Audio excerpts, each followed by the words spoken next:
Je suis originaire du nord de la France. Et le nord de la France est le pays des carillons. Je suis né près de Lille et j'ai eu la chance d'habiter Douai. Douai est une sous-préfecture du département du Nord qui a la chance d'avoir un superbe beffroi et d'avoir un superbe carillon de 54 cloches.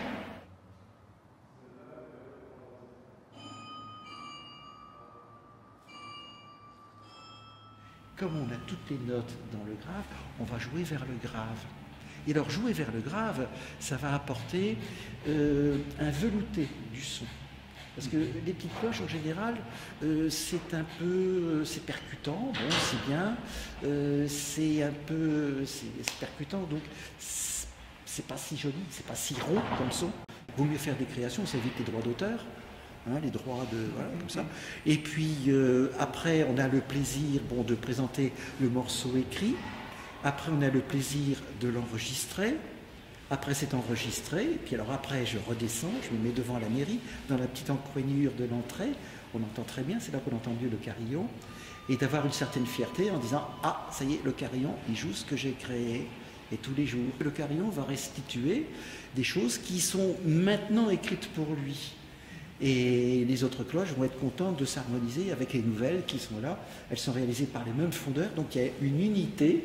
Alors jusque maintenant, ma profession m'a permis d'inaugurer plusieurs carillons. Il y a eu celui de Montrouge, celui de Saint-Jean-de-Breil, et celui de Honfleur et celui d'Amiens. Et tout ça s'est fait dans les environs de l'an 2000. L'an 2000, pour les cloches, a été une année merveilleuse parce que les fondeurs d'ailleurs n'arrivaient plus à fondre, parce que tellement ils avaient des demandes. Et ici d'ailleurs, c'était tout juste pour qu'on ait les cloches pour le concert du premier. On a eu chaud, mais on s'en est sorti. Ça nous permet d'agrandir le répertoire. On a quand même un carillon maintenant qui a 30 cloches, qui est le deuxième d'Île-de-France. La cloche est un instrument un peu particulier. C'est que c'est un peu comme la guitare ou la harpe. Sur les instruments, lorsqu'on a fait le son continue. Sur un piano, quand vous appuyez sur la touche, vous relevez la touche, l'étouffoir revient sur la corde.